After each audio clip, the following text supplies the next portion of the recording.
సందర్భంలో శశబిశలు అక్కర్లేదు అధ్యక్ష. సభానాయకుడిగా 42% రిజర్వేషన్లు విద్యా ఉద్యోగాలలో రాజకీయ పరమైన రిజర్వేషన్లను సాధించడానికి నేను నాయకత్వం వహిస్తా. ఈ సభానాయకుడిగా నేను మాటిస్తున్న బలహీన వర్గాలకు, తెలంగాణ రాష్ట్రంలో ఉన్న వాళ్లకు ఈ రిజర్వేషన్లు సాధించడానికి నేను నాయకత్వం వహిస్తా. అన్ని పార్టీలను కలుపుకొని వెళ్తాను.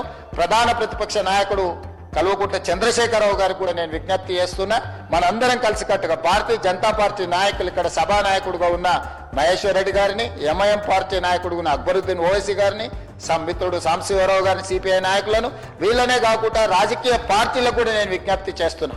మనందరం కలిసికట్టుగా కేంద్ర ప్రభుత్వం దగ్గరికి, ప్రధానమంత్రి దగ్గరికి వెళ్దాం.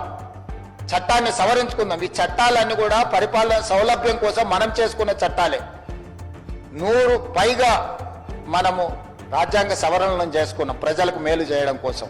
కాబట్టి ఈరోజు అవసరమైతే రాజ్యాంగ సవరణ అయినా చేపట్టడం ద్వారా బలహీన వర్గాలకు విద్యా ఉపాధి అవకాశాలలో, అదేవిధంగా రాజకీయ అవకాశాలలో 42% పెంచడానికి అవసరమైన చట్టపరమైన చర్యలు అన్నిటిని కూడా మనం తీసుకోవాలి.